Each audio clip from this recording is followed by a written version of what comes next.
Welcome, and thanks for tuning in to Coping Through COVID-19. My name is Bev Evans, and I head up the Evans Wealth Management team at Richardson GMP.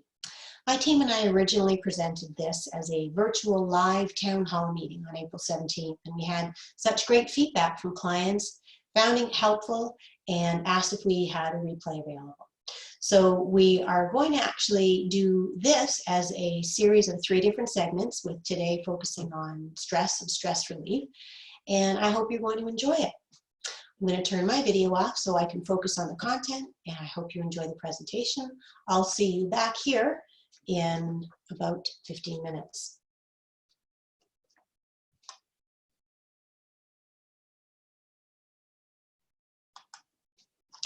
We had originally hoped to have Neil Diamond serenading you with the updated version of Sweet Caroline with hands, washing hands. But given we're in the early days of giving Zoom presentations, Neil isn't with us today. Instead, it is my pleasure to introduce you to my team.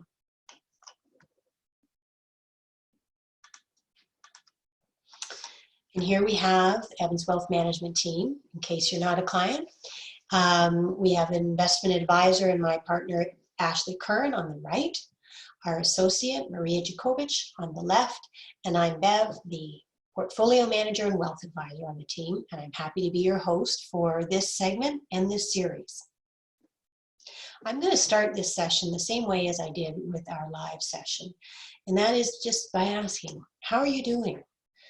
To our clients who might be watching this, we send you a virtual hug, and just recognition that this COVID-19 crisis we're going through is very difficult on so many levels: health, wealth, happiness. So we hope that through our time together with this segment and this series, you'll come out feeling more positive, better able to cope, and a little more inspired to make the most of this great pause.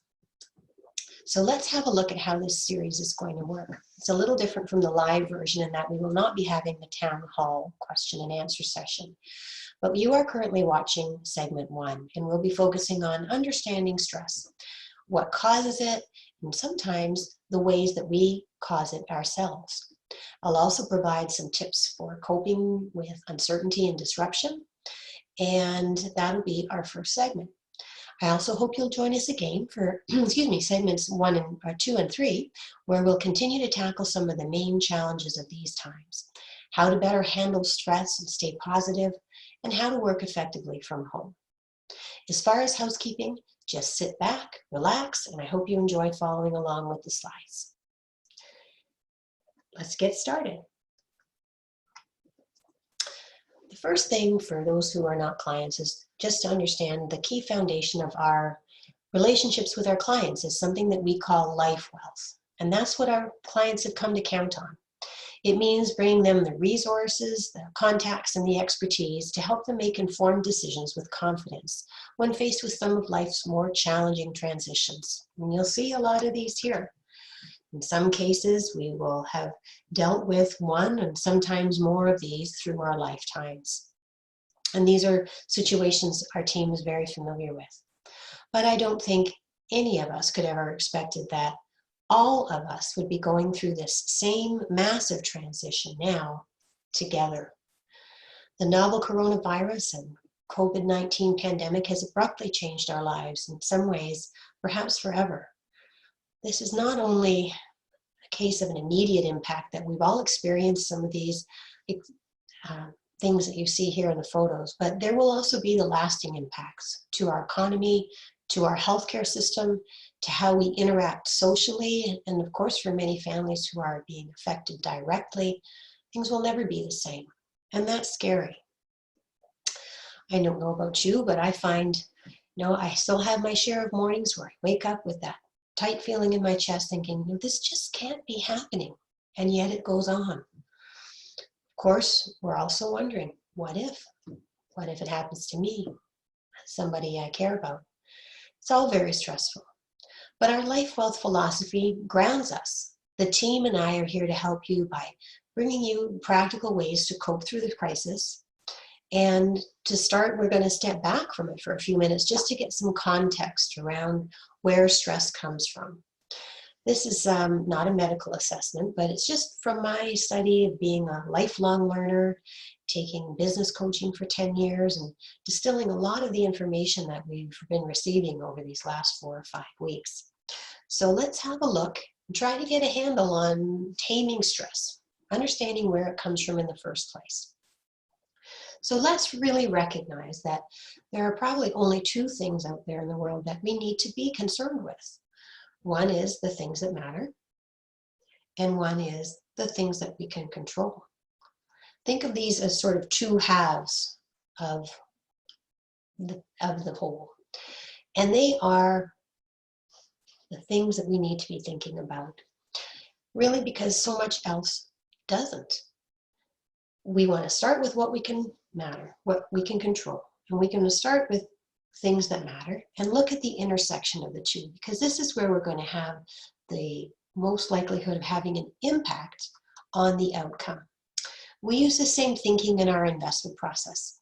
We know we can't control the markets, and there's a lot of things that don't matter, especially the minute-by-minute developments of a particular stock or the trend in pork belly contracts. But what we do want to know is what matters to our clients. And that could be from an investment point of view in terms of income or tax efficiency, or maybe what they want their legacy to be to the people they care about. How are they managing with this situation? How are they doing? How are their elderly parents? That's where we focus, and that's where we can really deliver the results. So let's think back to the crisis of our day and what we see happening now. Certainly, the coronavirus is something that we cannot control. That's very clear. Does it matter? Absolutely. But where do you need to focus is, again, this intersection. What can you do to affect the outcome on yourself and your surroundings and your community? We know now, washing hands, stay at home, social distancing, maybe it's wearing a mask, but it's doing your part for each of us. And that's where you'll have the biggest impact on the outcome. In a lot of ways, thinking of things this way gives us that permission to let things go. If it's happening here, it's not really anything that you should be putting energy towards. Don't focus on those things. Know when to let it go. And hopefully these things will give you some relief and help in terms of coping. So let's think about some of the things that you can do to better cope with uncertainty and disruption. First thing is routine. Keeping a routine is very, very important. Just that grounding familiarity, knowing what's going to happen, brings us comfort. For a lot of people, it might be starting your day the same way. Certain rituals could be your morning coffee, a walk, or yoga. But getting up, doing the same thing, or the same thing through your day in the same ways, these are rituals that are very, very important and very, very comforting. Try to keep as many of those as you can. Secondly, go on a news diet. There's nonstop 24-hour coverage, and it's all very upsetting.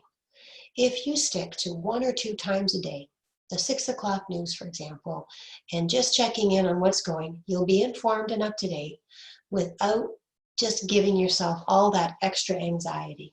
Anything else is counterproductive and toxic. How about fattening the curve?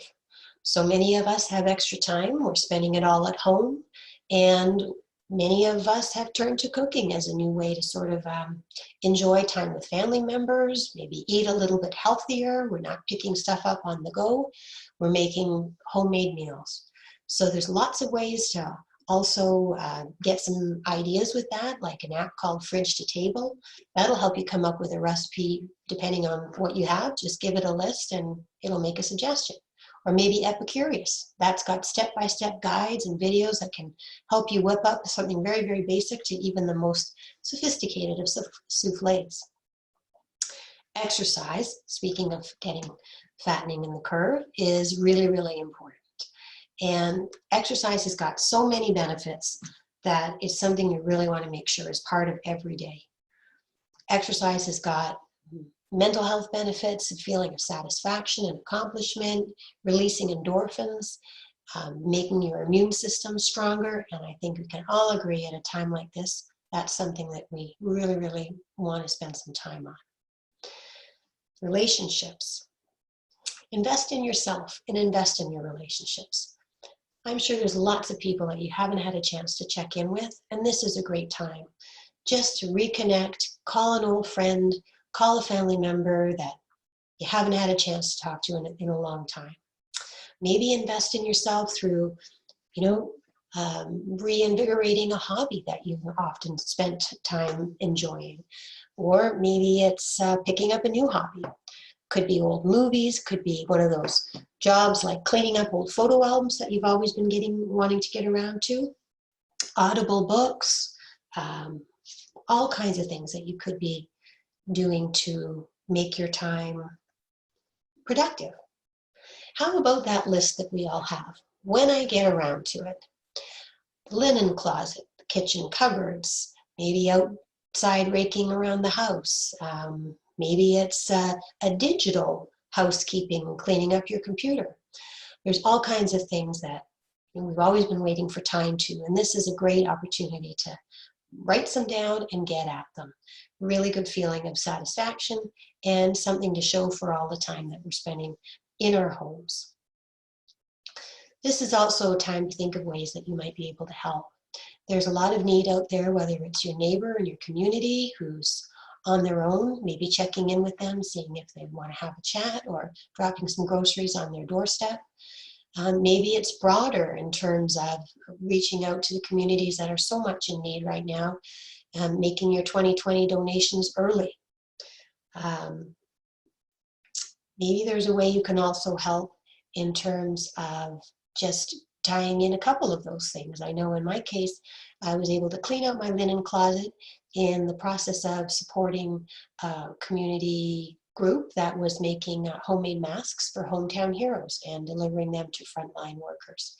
So 2 for 1 with that, and I was really I'm really happy to have that feeling of being able to help. Let's be kind to one another and let's be generous, either through our financial giving and also in tips to delivery people. They're the people who are out on the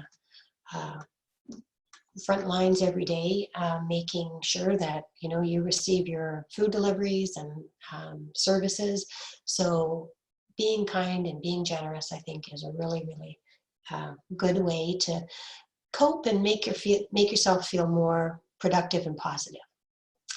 Above all, I think the whole takeaway here is just don't put a lot of pressure on yourself. These are extraordinary times. This is not normal.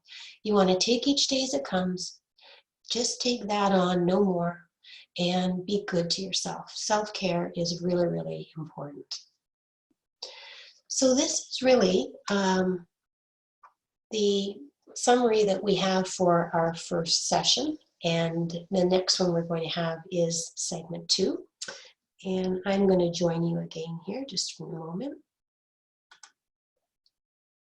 There we are. I hope today's session helped you feel a little more comfortable with the source of stress and just knowing by letting it go in some cases and not focusing outside those 2 areas, what you can control and what matters. Stay in there, and anything else, let it go. For our second segment, we're going to continue on this thought stream. We're going to talk about some resources and some suggestions for alleviating stress, some actual activities, tools, and resources. That'll also going to help you a little bit with boredom, with staying engaged and entertained. And we're going to take a little bit of a look into practicing positive psychology. And I think that is going to leave you with an understanding that you have a choice of who you want to be during this COVID-19 crisis. So in this point, we're just going to sign off for this segment. And I want to thank you for joining me today. To our clients, please know that throughout this is a universal and this sort of most difficult transition that we're all going through together, that the team and I are here for you. Whether it's health, wealth, or happiness, we care and we're committed, as always, to being a resource for you and your family. If you're not currently a client and you'd like to know more about our Life Wealth approach, let's talk. We're fully functional, working from home, and we are accepting right fit clients. We have a great getting to know you process that I'd love to introduce, and it just ensures that you know that we're here for you. Please connect through our website, which is yourlifewealthplan.com, and there's always just picking up the phone to give me a call. I'd love to hear from you. In the meantime, please stay safe, please stay healthy, please stay at home while you can, and let us know if there's anything we can help you with. Thanks again, and we hope to see you at segment 2.